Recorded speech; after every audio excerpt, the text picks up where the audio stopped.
Assalamualaikum teman-teman semua. Kali ini saya berkesempatan menjadi pemateri dalam mentoring online untuk membahas soal UAS mata kuliah analisis laporan keuangan. Pada mentoring online kali ini terdiri dari soal teori dan soal hitungan. Semoga teman-teman semua dapat mengerti.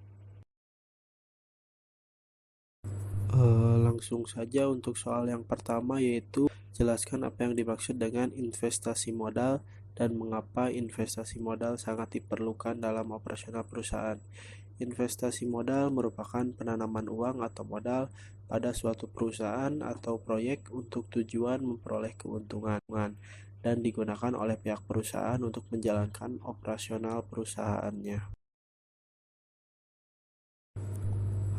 Adapun alasan kenapa investasi modal sangat diperlukan dalam operasional perusahaan, yang pertama, investasi modal akan sangat membantu proses operasional perusahaan. Artinya, perusahaan tidak akan takut dalam kekurangan dana. Kemudian, investasi modal dapat terus meningkatkan operasional perusahaan untuk kemudian melakukan ekspansi perusahaan. Dan yang terakhir, bagi pihak investor pastinya akan bisa membawa keuntungan bagi mereka. Lanjut ke nomor 2, jelaskan mengapa laporan keuangan penting dalam pengambilan keputusan. Seperti yang tertera dalam PowerPoint, adapun manfaat lainnya memberikan informasi jelas tentang kondisi keuangan perusahaan. Dari sudut pandang pelanggan, dapat dijadikan pegangan untuk percaya terhadap suatu perusahaan. Bagi karyawan perusahaan, untuk memberitahukan kondisi perusahaan, dan bagi pemegang saham, kondisi keuangan yang stabil dapat bisa jadi acuan untuk lebih dipercaya dan bagi perusahaan itu sendiri sebagai bahan evaluasi.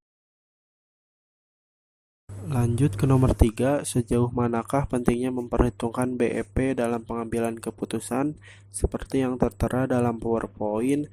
Adapun yang pertama, menentukan harga jual. Salah satu sebab seorang pengusaha mengalami kerugian adalah karena salah dalam menentukan harga jual. Yang kedua, menentukan tingkat penjualan minimal. Selain untuk menentukan harga jual melalui BEP, Anda juga dapat mengetahui berapa banyak unit yang harus diproduksi.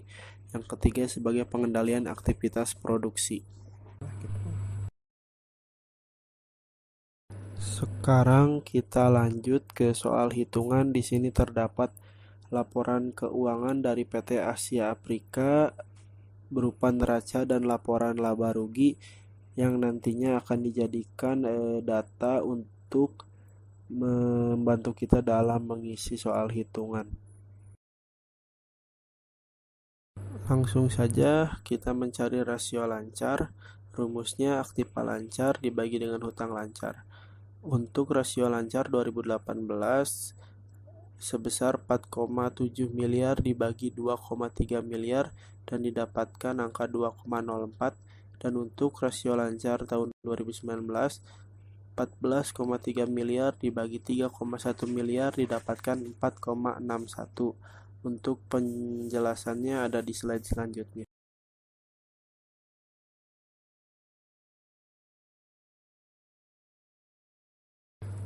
Yang selanjutnya yaitu mencari rasio cepat. Untuk rumusnya aktiva lancar dikurangi persediaan dibagi utang lancar. Untuk rasio cepat tahun 2018 yaitu 4,7 miliar dikurangi 1,8 miliar dibagi 2,3 miliar dan didapatkan angka 1,26. Untuk rasio cepat 2019 14,3 miliar dikurangi 1 miliar dibagi 3,1 miliar dan didapatkan 4,29. Untuk penjelasannya ada di slide berikutnya.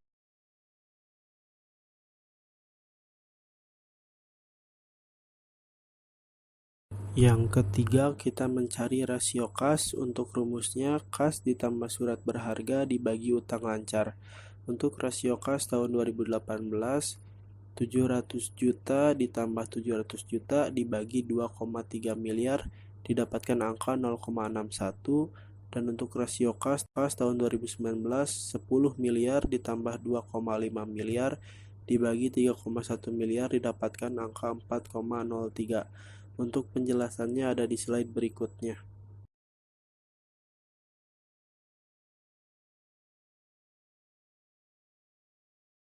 Yang keempat yaitu rasio perputaran kas. Rumusnya penjualan bersih dibagi aktiva lancar dikurangi utang lancar. Untuk perputaran kas tahun 2018, 24 miliar dibagi 4,7 miliar dikurangi 2,3 miliar dan didapatkan perputaran kas sebanyak 10 kali. Untuk rasio perputaran kas tahun 2019, 28 miliar dibagi 14,3 miliar dikurangi 3,1 miliar dan didapatkan perputaran kas sebanyak 2,5 kali. Untuk penjelasannya ada di slide berikutnya.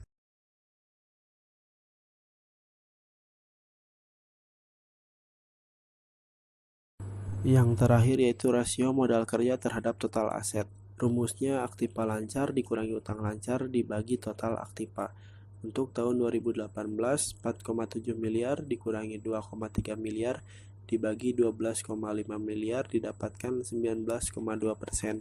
Dan untuk tahun 2019, 14,3 miliar dikurangi 3,1 miliar dibagi 23,1 miliar didapatkan angka 48,5%.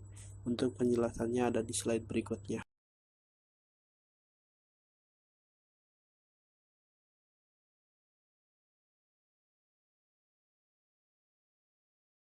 Sekian untuk mentoring online kali ini. Semoga materi yang diberikan bisa bermanfaat bagi teman-teman semua.